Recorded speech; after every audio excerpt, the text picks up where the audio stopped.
Dean Napier, Mr. Bell, members of the faculty and members of the student body of this great institution of learning, ladies and gentlemen. Now, there are several things that one could talk about before such a large, concerned, and enlightened audience. There are so many problems facing our nation and our world that one could just take off anywhere. But today I would like to talk mainly about the race problem, since I'll have to rush right out and go to New York to talk about Vietnam tomorrow, and I've been talking about it a great deal this week and weeks before that. But I'd like to use as a subject from which to speak this afternoon the other America. And I use this subject because there are literally two Americas. One America is beautiful for a situation. And in a sense, this America is overflowing with the milk of prosperity and the honey of opportunity.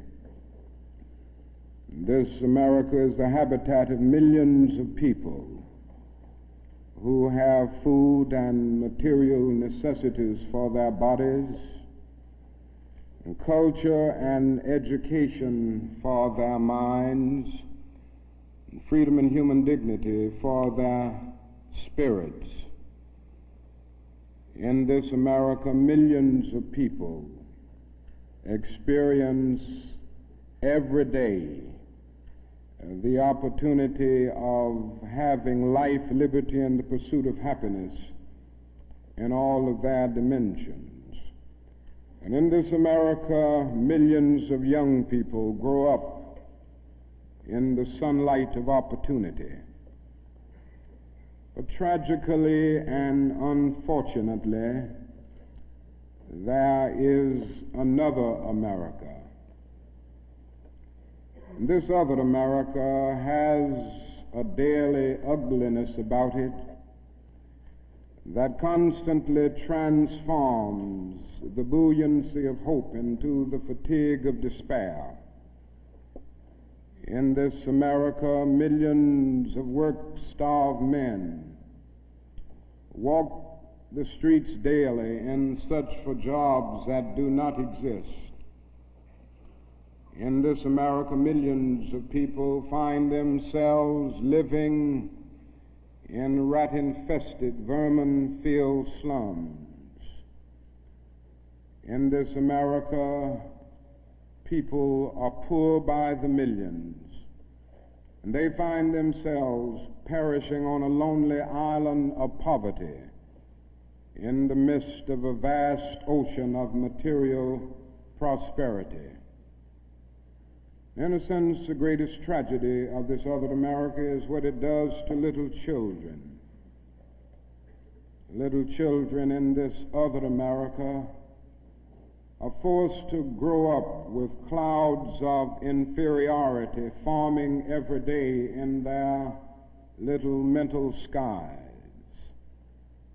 And as we look at this other America, we see it as an arena of blasted hopes and shattered dreams. Many people of various backgrounds live in this other America. Some are Mexican Americans, some are Puerto Ricans, some are Indians, some happen to be from other groups. Millions of them are Appalachian whites. Probably the largest group in this other America, in proportion to its size in the population, is the American Negro. The American Negro finds himself living in a triple ghetto, a ghetto of race, a ghetto of poverty, a ghetto is to deal with this problem of the two Americas. We are seeking to make America one nation, indivisible, with liberty and justice for all. Now let me say that the struggle for civil rights, or the struggle to make these two Americas one America, is much more difficult today than it was 5 or 10 years ago. For about a decade or maybe 12 years, we struggled all across the South in glorious struggles to get rid of legal, overt segregation and all of the humiliation that surrounded that system of segregation. In a sense, this was a struggle for decency. We could not go to a lunch counter in so many instances and get a hamburger or a cup of coffee. We could not make use of public accommodations. Public transportation was segregated, and often we had to sit in the back, and within transportation within cities, we often had to stand over empty seats because sections were reserved for whites only. We did not have the right to vote in so many areas of the South. And the struggle was to deal with these problems. Now, certainly they were difficult problems. They were humiliating conditions. And by the thousands, we protested these conditions. We made it clear that it was ultimately more honorable to accept jail cell experiences than to accept segregation and humiliation. By the thousands, students and adults decided to sit in at segregated lunch counters to protest conditions there. And when they were sitting at those lunch counters, they were in reality standing up for the best in the American dream and seeking to take the whole nation back to those great wells of democracy which were dug deep by the founding fathers in the formulation of the Constitution and the Declaration of Independence. Many things were gained as a result of these years of struggle. In 1964, the Civil Rights Bill came into being after the Birmingham movement, which did a great deal to subpoena the conscience of a large segment of the nation to appear before the judgment seat of morality on the whole question of civil rights. After the Selma movement in 1965, we were able to get a voting rights bill. Now, all of these things represented strides, but we must see that the struggle today is much more difficult. It's more difficult today because we are struggling now for genuine equality. And it's much easier to integrate a lunch counter than it is to guarantee a livable income and a good, solid job. It's much easier to guarantee the right to vote than it is to guarantee the right to live in sanitary, decent housing conditions. It is much easier to integrate a public park than it is to make genuine, quality, integrated education a reality. And so today we are struggling for something which says we demand genuine equality. It's not merely a struggle against extremist behavior toward Negroes. And I'm convinced that many of the very people who supported us in the struggle in the South are not willing to go all the way now. I came to see this in a very difficult and painful way in Chicago over the last year, where I've lived and worked. Some of the people who came quickly to march with us in Selma and Birmingham were active around Chicago. And I came to see that so many people who supported morally and even financially what we were doing in Birmingham and Selma were really outraged against the extremist behavior of Bull Connor and Jim Clark toward Negroes, rather than believing in genuine equality for Negroes. And I think this is what we've got to see now, and this is what makes the struggle much more difficult. And so as a result of all of this, we see many problems existing today that are growing more difficult. It's something that is often overlooked, but Negroes generally live in worse slums today than 20 or 25 years ago. In the North, schools are more segregated today than they were in 1954 when the Supreme Court's decision on desegregation was rendered. Economically, the Negro is worse off today than he was 15 and 20 years ago. And so the unemployment rate among whites at one time was about the same as the unemployment rate among Negroes. But today the unemployment rate among Negroes is twice that of whites. And the average income of the Negro is today 50% less than whites. And as we look at these problems, we see them growing and developing every day. And we see the fact that the Negro economically is facing a depression in his everyday life that is more staggering than the depression of the 30s.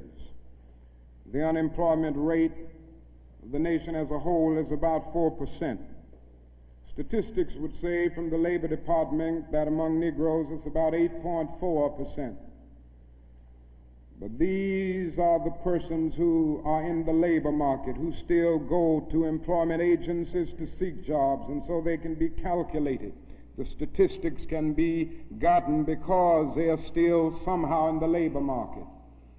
But there are hundreds of thousands of Negroes who have given up. They've lost hope. They've come to feel that life is a long and desolate corridor for them with no exit sign. And so they no longer go to look for a job. There are those who would estimate that these persons who are called the discouraged persons would be 6 or 7% in the Negro community. And that means that unemployment among Negroes may well be 16%. And among Negro youth in some of our large urban areas, it goes to 30 and 40%. And so you can see what I mean when I say that in the Negro community, that is a major, tragic, and staggering depression that we face in our everyday lives. Now, the other thing that we've got to come to see now that many of us didn't see too well during the last 10 years, and that is that racism is still alive in American society and much more widespread than we realize. And we must see racism for what it is. It is a myth of the superior and the inferior race. It is the false and tragic notion that one particular group, one particular race is responsible for all of the progress, all of the insight, and the total flow of history. And the theory that another group or another race is totally depraved, innately impure, and innately inferior. And in the final analysis, racism is evil because its ultimate logic is genocide. Hitler was a sick and tragic man who carried racism to its logical conclusion. And he ended up leading a nation to the point of killing about 6 million Jews. And this is the tragedy of racism, because its ultimate logic is genocide. If one says that I am not good enough to live next door to him, if one says that I am not good enough to eat at a lunch counter, or to have a good, decent job, or to go to school with him, merely because of my race, he is saying consciously or unconsciously that I do not deserve to exist. To use a philosophical analogy here, racism is not based on some empirical generalization. It is based rather on an ontological affirmation. It is not the assertion that certain people are behind culturally or otherwise because of environmental conditions.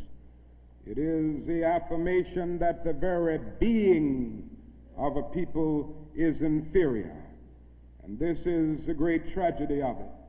I say that however unpleasant it is, we must honestly see and admit that racism is still deeply rooted all over America. It's still deeply rooted in the North, and it's still deeply rooted in the South. Now this leads me to say something about another discussion that we hear a great deal, and that is the so-called white backlash. I would like to honestly say to you that the white backlash is merely a new name for an old phenomenon. It's not something that just came into being because shouts of black power, or because Negroes engaged in riots in Watts, for instance. The fact is that the state of California voted a fair housing bill out of existence before anybody shouted black power, or before anybody rioted in Watts.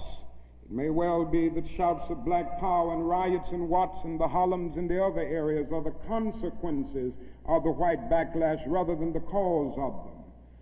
What it is necessary to see is that there has never been a single solid, monistic, determined commitment on the part of the vast majority of white Americans, the whole question of civil rights and on the whole question of racial equality.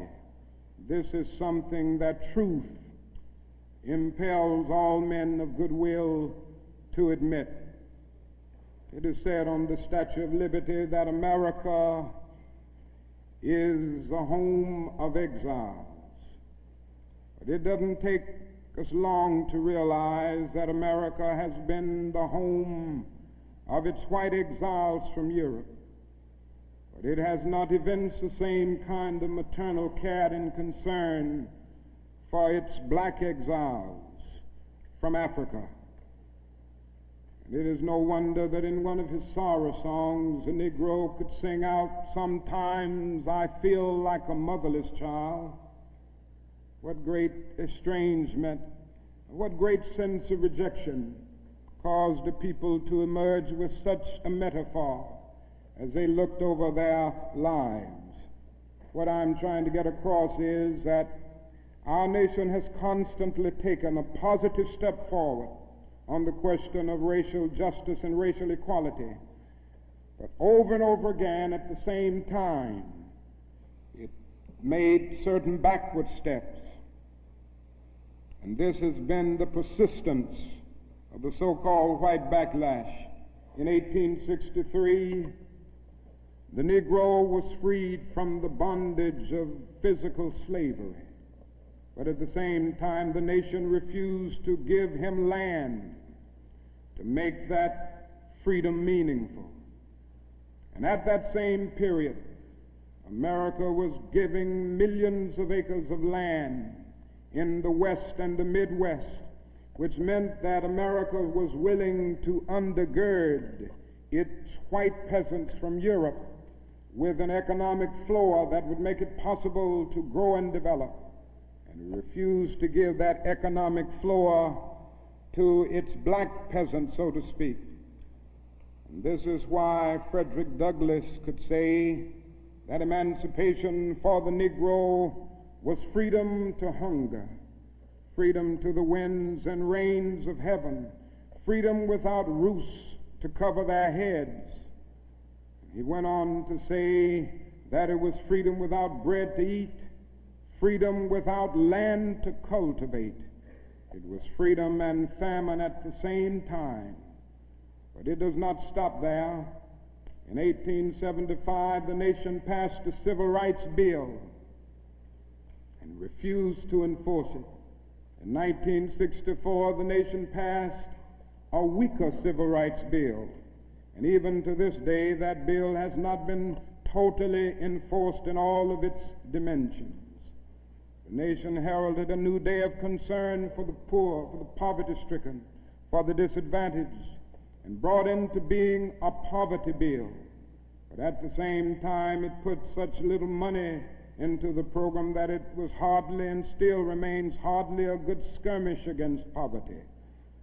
White politicians in suburbs talk eloquently against open housing, and in the same breath contend that they are not racist. And all of this and all of these things tell us that America has been backlashing on the whole question of basic constitutional and God-given rights for Negroes and other disadvantaged groups for more than 300 years. So these conditions, persistence of widespread poverty, of slums, and of tragic conditions in schools and other areas of life, all of these things have brought about a great deal of despair and a great deal of desperation, a great deal of disappointment and even bitterness in the Negro communities. And today all of our cities confront huge problems. All of our cities are potentially powder kegs as a result of the continued existence of these conditions. Many in moments of anger, many in moments of deep bitterness, engage in riots. And let me say, as I've always said, and I will always continue to say, that riots are socially destructive and self-defeating. I'm still convinced that nonviolence is the most potent weapon available to oppress people in their struggle for freedom and justice. I feel that violence will only create more social problems than they will solve, and that in a real sense it is impractical for the Negro to even think of mounting a violent revolution in the United States. So I will continue to condemn riots and continue to say to my brothers and sisters that this is not the way. Continue to affirm that there is another way. But at the same time, it is as necessary for me to be as vigorous in condemning the conditions which cause persons to feel that they must engage in riotous activities as it is for me to condemn riots. I think America must see that riots do not develop out of thin air. Certain conditions continue to exist in our society, which must be condemned as vigorously as we condemn riots. But in the final analysis, a riot is the language of the unheard. And what is it that America has failed to hear? It has failed to hear that the plight of the Negro poor has worsened over the last few years. It has failed to hear that the promises of freedom and justice have not been met. And it has failed to hear that large segments of white society are more concerned about tranquility and the status quo than about justice, equality, and humanity. And so in a real sense, our nation's summers of riots are caused by our nation's winters of delay. And as long as America postpones justice, we stand in the position of having these recurrences of violence and riots over and over again. social justice, and progress are the absolute guarantors of riot prevention. Now let me go on to say that if we are to deal with all of the problems that I've talked about, and if we are to bring America to the point that we have one nation, indivisible, with liberty and justice for all, there are certain things that we must do. The job ahead must be massive and positive. We must develop massive action programs all over the United States of America in order to deal with the problems that I have mentioned.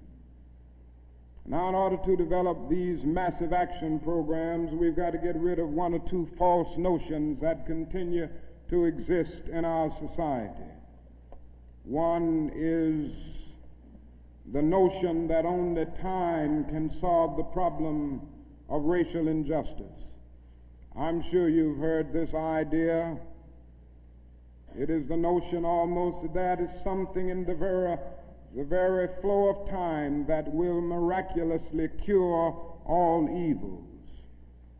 And I've heard this over and over again. There are those, and they're often sincere people, who say to Negroes and their allies in the white community that we should slow up and just be nice and patient and continue to pray, and in 100 or 200 years the problem will work itself out, because only time can solve the problem. I think that is an answer to that myth, and it is that time is neutral. It can be used either constructively or destructively. And I'm absolutely convinced that the forces of ill will in our nation, the extreme righteous in our nation, have often used time much more effectively than the forces of goodwill. And it may well be that we will have to repent in this generation, not merely for the vitriolic words of the bad people and the violent actions of the bad people, but for the appalling silence and indifference of the good people who sit around and say, wait on time. Somewhere we must come to see that social progress never rolls in on the wheels of inevitability. It comes through the tireless efforts and the persistent work of dedicated individuals, and without this hard work, time itself becomes an ally of the primitive forces of social stagnation. And so we must help time, and we must realize that the time is always right to do right. Now there's another notion that gets out. It's around everywhere. It's in the South, it's in the North, it's in California, and all over our nation. It's the notion that legislation can't solve the problem. It can't do anything in this area. And those who project this argument contend that you've got to change the heart, and that you can't change the heart through legislation. Now, I would be the first one to say that there is real need for a lot of heart changing in our country, and I believe in changing the heart. I preach about it. I believe in the need for conversion in many instances, and regeneration, to use theological terms. And I would be the first to say that if the race problem in America is to be solved, the white person must treat the Negro right, not merely because the law says it, but because it's natural, because it's right, and because the Negro is his brother.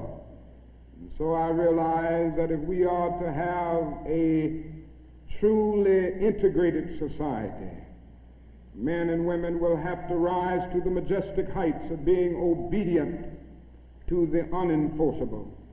But after saying this, let me say another thing which gives the other side, and that is that although it may be true that morality cannot be legislated, behavior can be regulated.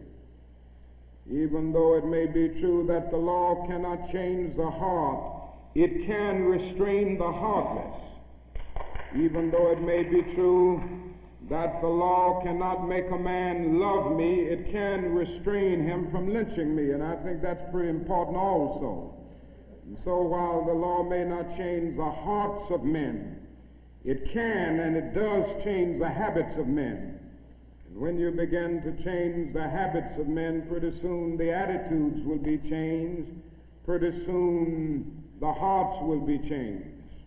Now, I'm convinced that we still need strong civil rights legislation. And there's a bill before Congress right now to have a national federal open housing bill, a federal law declaring discrimination in housing unconstitutional, and also a bill to make the administration of justice real all over our country. Now, nobody can doubt the need for this. Nobody can doubt the need if he thinks about the fact that since 1963, some 58 Negroes and white civil rights workers have been brutally murdered in the state of Mississippi alone. And not a single person has been convicted for these dastardly crimes. There have been some indictments, but no one has been convicted. And so there is a need for the whole question of the administration of justice. There is a need for fair housing laws all over our country. And it is tragic indeed that Congress last year allowed this bill to die. And that bill died in Congress. A bit of democracy died, a bit of our commitment to justice died. And if it happens again in this session of Congress, a greater degree of our commitment to democratic principles will die.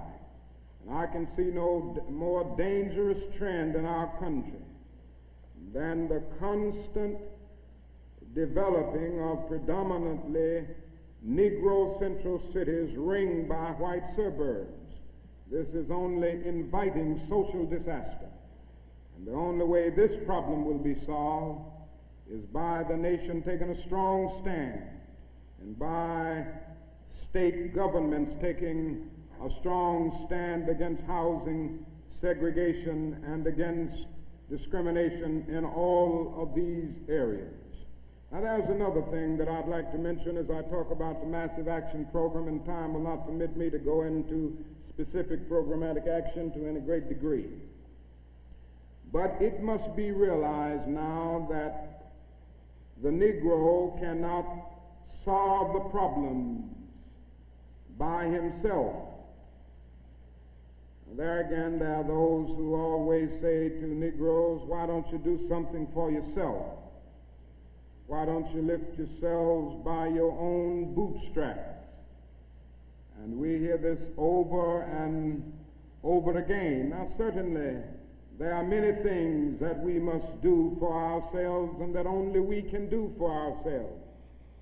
Certainly, we must develop within a sense of dignity and self-respect that nobody else can give us, a sense of manhood, a sense of personhood, a sense of not being ashamed of our heritage, not being ashamed of our color. It was wrong and tragic that the Negro ever allowed himself to be ashamed of the fact that he was black, or ashamed of the fact that his ancestral home was Africa.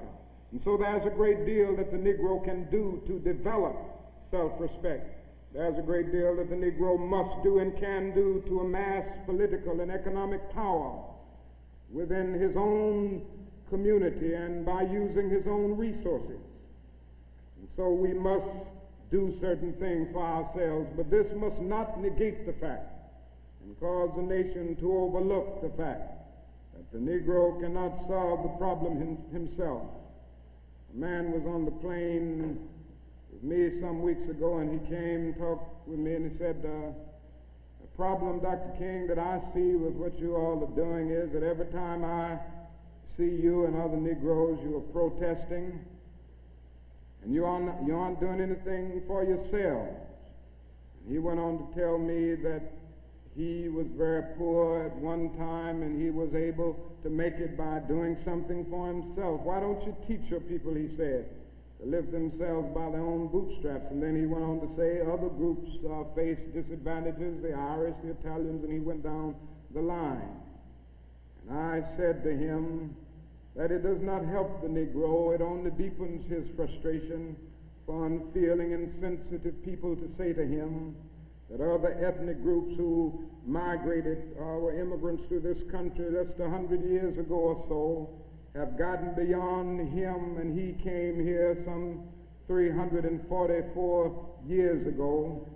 And I went on to remind him that the Negro came to this country involuntarily in chains, while others came voluntarily.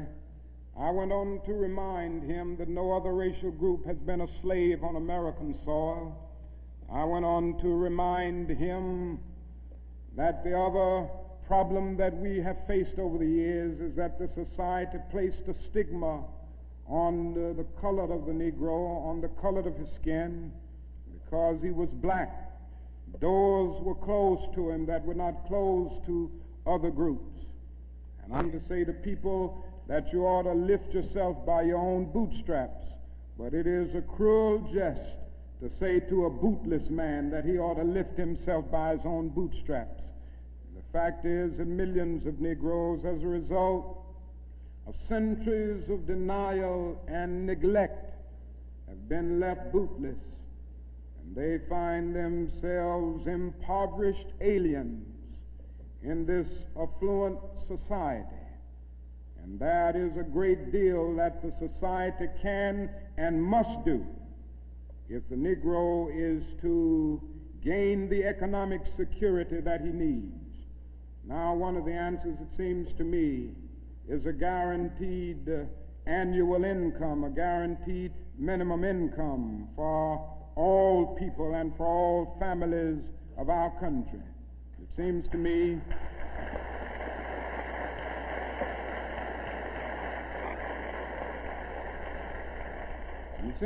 that the civil rights movement must now begin to organize for the guaranteed annual income, begin to organize people all over our country and mobilize forces so that we can bring to the attention of our nation this need and this something which I believe will go a long, long way toward dealing with the Negro's economic problem and the economic problem which many other poor people confronting our nation. Now, I said I wasn't going to talk about Vietnam, but I can't make a speech without mentioning some of the problems that we face there, because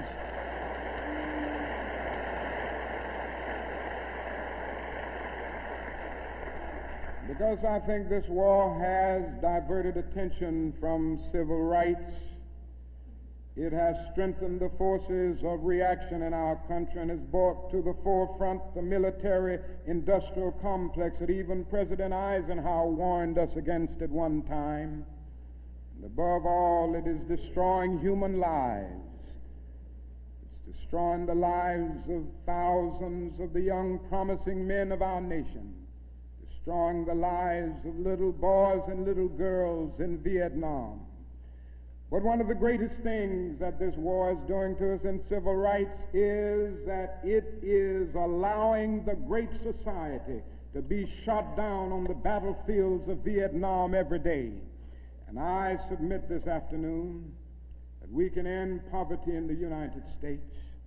Our nation has the resources to do it. The national gross product of America will rise to the astounding figure of some $7 this year.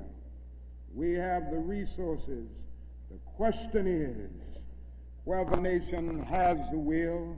And I submit that if we can spend $5 billion a year to fight an ill-considered war in Vietnam and $20 billion to put a man on the moon, our nation can spend billions of dollars on their own 2 feet right here on earth.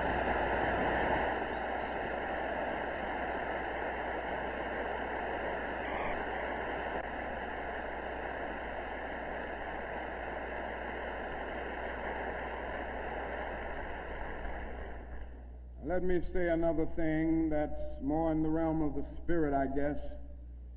That is, if we are to go on in the days ahead and make true brotherhood a reality, it is necessary for us to realize more than ever before that the destinies of the Negro and the white man are tied together. Now, there's still a lot of people who don't realize this. The racists still don't realize this. But it is a fact now that Negroes and whites are tied together, and we need each other. The Negro needs the white man to save him from his fear. The white man needs the Negro to save him from his guilt. We are tied together in so many ways: our language, our music, our cultural patterns, our material prosperity, and even our food are an amalgam of black and white. And so there can be no separate black path to power and fulfillment that does not intersect white roots. There can be no separate white path to power and fulfillment short of social disaster. It does not recognize the need of sharing that power with black aspirations for freedom and justice. We must come to see now that integration is not merely a romantic or aesthetic something where you merely add color to a still predominantly white power structure. Integration must be seen also in political terms, where there is shared power and where black men and white men share power together to build a new and a great nation. In a real sense, we're all caught in an inescapable network of mutuality, tied in a single garment of destiny. John Donne placed it years ago in graphic terms: no man is an island entire itself. Every man is a piece of the continent, a part of the main. And he goes on toward the end to say, any man's death diminishes me because I'm involved in mankind. Therefore never sin to know for whom the bell tolls. It tolls for thee. And so we all in the same situation. The salvation of the Negro will mean the salvation of the white man, and the destruction, the life, and of the ongoing progress of the Negro will be the destruction of the ongoing progress of the nation. Now let me say finally that we have difficult days ahead, but I haven't despaired. Somehow I maintain hope in spite of hope, and I've talked about the difficulties and how hard the problems will be as we tackle them. But I want to close by saying this afternoon that I still have faith in the future, and I still believe that these problems can be solved. And so I will not join anyone who will say that we still can't develop a coalition of conscience. I realize and understand the discontent and the agony and the disappointment and even the bitterness of those who feel that whites in America cannot be trusted. And I would be the first to say that there are all too many who are still guided by the racist ethos. But I am still convinced that there are still many white persons of goodwill, and I'm happy to say that I see them every day in the student generation, who cherish democratic principles and justice above principle, and who will stick with the cause of justice and the cause of civil rights and the cause of peace throughout the days ahead. And so I refuse to despair. I think we are going to achieve our freedom, because however much America strays away from the ideals of justice, the goal of America is freedom. Abused and scorned though we may be, our destiny is tied up in the destiny of America. Before the Pilgrim Fathers landed at Plymouth, we were here. Before Jefferson etched across the pages of history the majestic words of the Declaration of Independence, we were here. before the beautiful words of the Star-Spangled Banner were written, we were here. And for more than 2 centuries, our forebears labored here without wages. They made cotton king. They built the homes of their masters in the midst of the most humiliating and oppressive conditions. And yet out of a bottomless vitality, they continued to grow and develop. And I say that if the inexpressible cruelties of slavery couldn't stop us, the opposition that we now face, including the so-called white backlash, will surely fail. We're going to win our freedom, because both the sacred head of our nation and the eternal will of the Almighty God are embodied in our echoing demands. And so I can still sing, we shall overcome. We shall overcome because the arc of the moral universe is long, but it bends toward justice. We shall overcome because Carlyle is right. No lie can live forever. We shall overcome because William Cullen Bryant is right. Truth crushed earth will rise again. We shall overcome because James Russell Lowell is right.